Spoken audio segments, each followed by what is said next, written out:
my favorite line is when Jack Black says he'll swallow the gravy.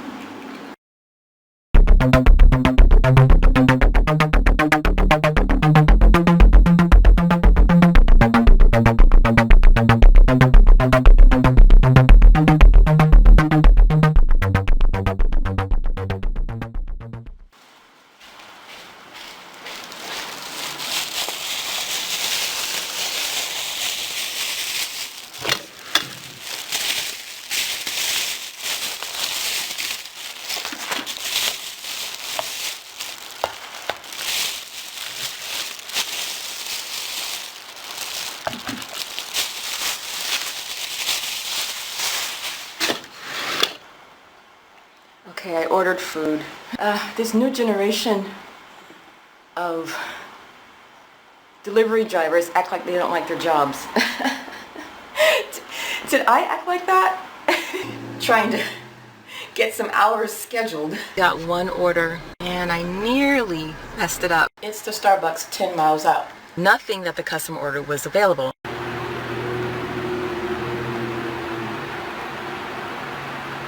Haven't gotten notification. I have not yet subtracted out my expenses or mileage. As soon as I pick it up, it rips. Ah, somebody stole my order. I thought I had the wrong house. When I get to the house, there's a dog in the yard barking at me. Stopped off, took a photo. Then I went to this, started driving to the second house, and I'm like, the drink. Got to the store. Oh, we haven't had that for weeks. Well, you can try this. Thank you. Let me call the customer to see if this is a good replacement. Customer does not want to be contacted. Their food has been devoured by ants. The customers are the ones that are keeping us out here on the grind. So thank you to them. I wouldn't go so far as calling us heroes, but we are essential workers. Tropic Thunder is on YouTube. So Robert Downey Jr.'s character reminded me of that book, Black Like Me, where this journalist went undercover as, where this white journalist went undercover as a black man. And he had some kind of chemical treatment done to his skin and his hair to change his appearance. I forget what that chemical is called. I have to look it up. Oh, but the book that journalist wrote is called Black Like Me. Is John Howard Griffin. But anyway, so I ordered Indian. I have some yellow dal. I'm sorry, I can't let you see it. I'm sorry, I can't tip it because it's gonna spill. But this is a dessert. It's called Galai Halwa. This is naan.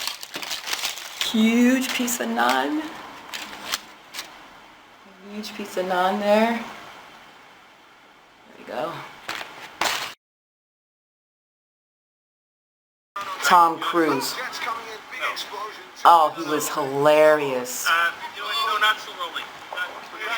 Like that scene with him and Matthew McConaughey.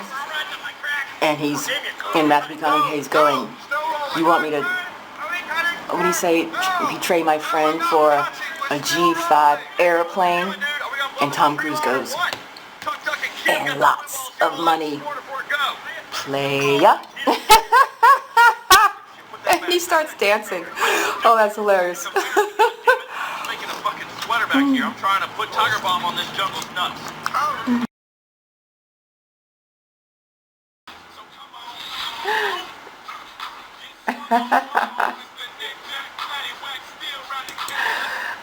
Definitely a funny movie, worth watching. The writing is good. It's unique concept. There are stereotypes, but the stereotypes are funny. There were scenes that we've seen before in Hollywood, but they did it as a parody, so that's why it was interesting to watch. The characters were interesting. Nick Nolte, Tom Cruise, Robert Downey Jr., Jack Black. I don't remember the other people's names, but those are the big names that I remember and recognize offhand. It said a lot about the industry too, even though it was low key and they did it in a comical way. So It's definitely a good script. We see so much of the same thing in Hollywood all the time, so this was definitely a breath of fresh air. Alright you guys, it's the next day. I wanted to give some commentary on some of the scenes of the movie. I have breakfast here. I'm going to add some cinnamon and cayenne. So yesterday I think I said I liked the movie for its unique scenes. It was actually funny, and they only explained the joke, like today's, when you compare it to like a lot of the most recent comedy, it's like comedians over-explain the joke, but in this movie they didn't over-explain anything. They only explained the jokes that needed to be explained. Like for example, when and then Al Pacino says, "That's the theme song from the Jeffersons." Like that part needed to be explained because not everybody would have gotten that. So moments like that are perfect. The pyrotechnic guy is low-key funny. Nick Nolte is low-key funny. And there's like a running joke with Nick Nolte's. His character was faking having lost his hands in the war, and when the jig is up, there's this running joke in the movie, like everyone's like, "You have hands?" Here's the running joke here. Oh, this is the great shot right here.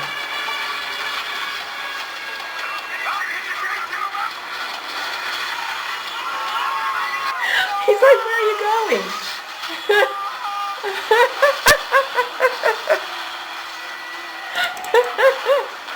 Oh, that gets me every time. The scene when the director gets blown up and they don't know if it's real or not, and they're like looking up to see where he went. These actors got placed into a real life situation, but they're eventually going to use the script to save themselves. If it looks real, chances are it probably is. You wanted to be actors? You wanted to occupy the skin of another human being? Get ready to occupy the skin of a terrified US infantry grunt surrounded by death. Crawling up Satan's bottom. There'll be ambushes, enemy fire, your own little personal slice of naan. And like any other book, there's your typical conflicts. Like you have man versus man, man versus nature, man versus self. Now, let's go and make the greatest war movie ever! Yeah! Yeah! Yeah! Right. Yeah!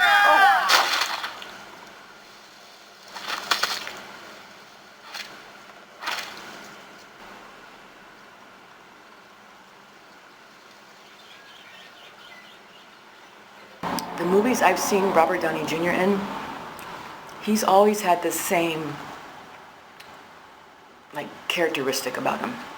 So it was good to see him play something completely different that made him step outside of himself.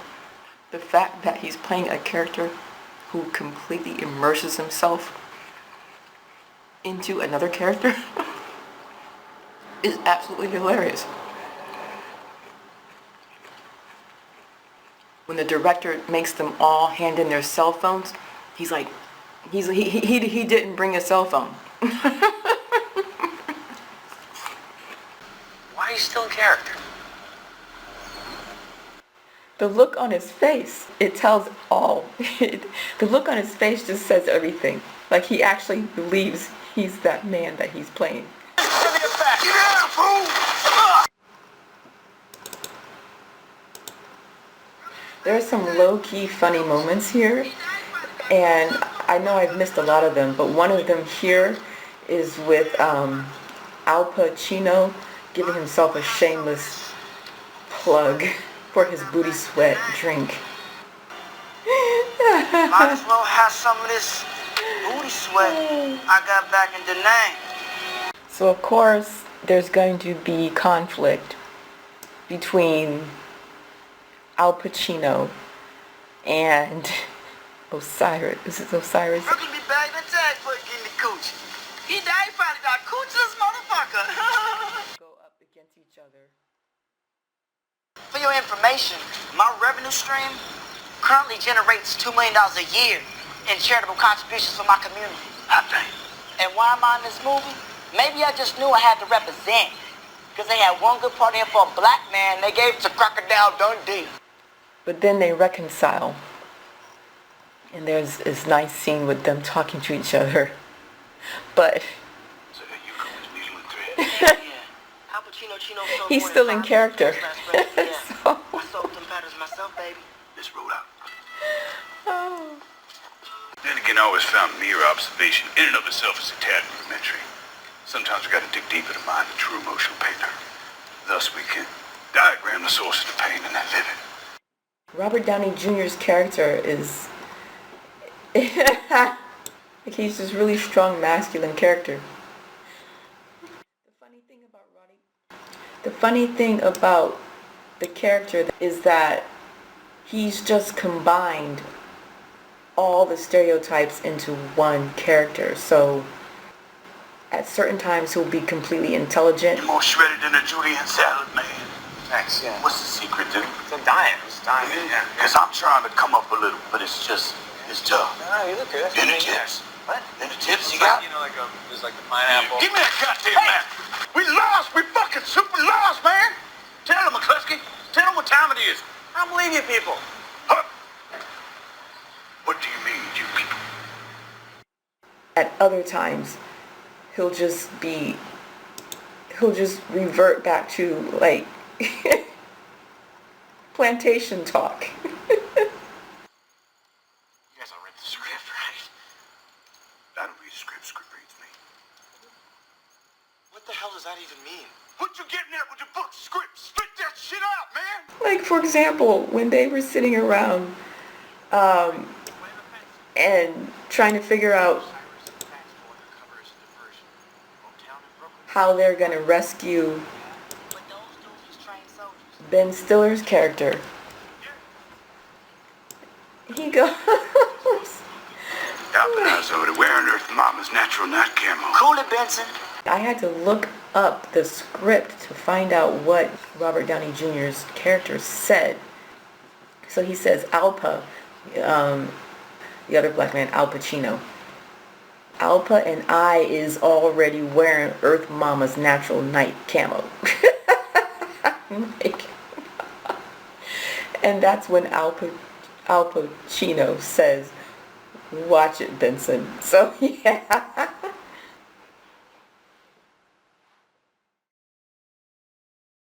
You know how you handle an actor? They whine about anything. You pull down their pants and you spank their ass. You spank that ass, Les. I love it how Bill Hader's character is shucking and jiving. So that was Tom Cruise we just met, and now we're meeting Nick Nolte. Place where a man's worth is measured, the ears hanging from his dog tags. The real deep shit. You want to make this movie right? That's where you take your pansy-ass actors. When I first saw this movie, Come on, let's bag and tag the bastard and get back to I the didn't even know hotel. this was You're Nick in a Nolte. world of hurt, Dumbo. We're in a world of hurt. This is You're in no, trouble. this isn't just on me. We're in a world of hurt. We're together on this, okay? Oh, you're just gonna run away. You're gonna leave. What happened to no man left behind, okay? Sweet, you fatty. You're not going to. The fuck? No, wait a minute. so the question is, where did he get the hooks? I think I missed something the first time. If you look here, Ben Stiller's character is holding the hooks. And at the beginning, like near the beginning of the movie, the director actually went to the veteran. And so I think he gave him those hooks and then invited him to the producers meeting. I don't know what kind of pan-Pacific bullshit bullshit power play you're trying to pull here, but Asia, Jack, is my territory. So whatever you're thinking, you better think again. Otherwise, I'm gonna have to head down there, and I will rain down on a godly fucking firestorm upon you. You're gonna have to call the fucking United Nations and get a fucking binding resolution to keep me from fucking destroying you. I am talking scorched earth, motherfucker. I will massacre you. I will fuck you up.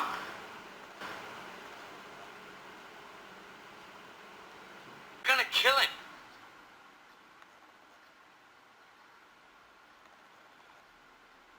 Look at them. They're complete businessmen. Set up a scholarship. All about the money.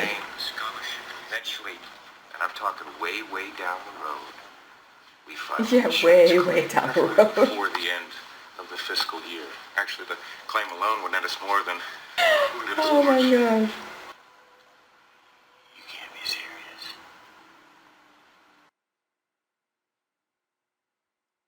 So here's Flo Rida's. Low, low, low, low, low. Ask,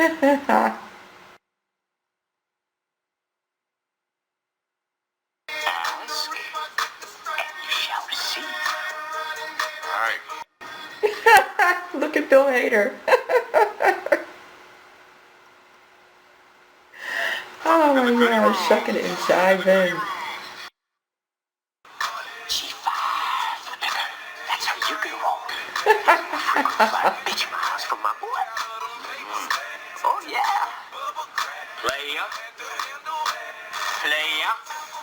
Playa.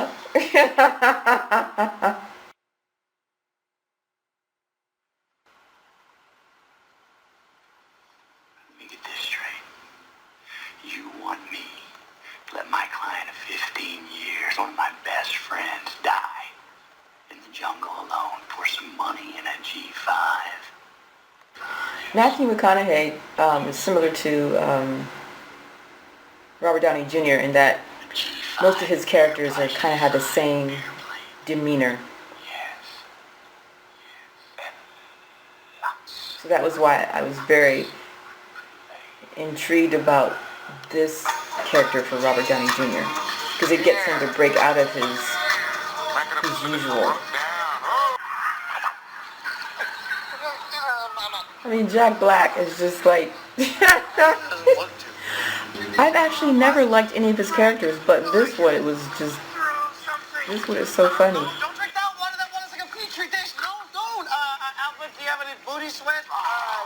Yeah, get him chugging on some of Alpha's ass water. That'll bring In the beginning of the movie, they had a news section. They had a entertainment news section. Because of his prior drug habit, he couldn't get insured. I'm wondering if they took that information from Robert Downey Jr.'s past. So what we did, we built a catapult out of logs and underwear, and they shot us over the wall, and we parachuted down.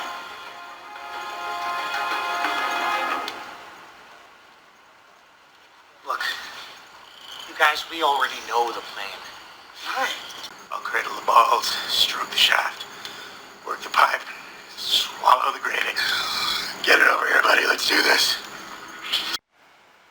Alright everyone, thank you for joining me. I hope you enjoyed it. I hope you had something delicious to eat as well and that your day is going great. I hope you're staying sane among all the insanity happening across the world. I will catch you in the next video. Bye.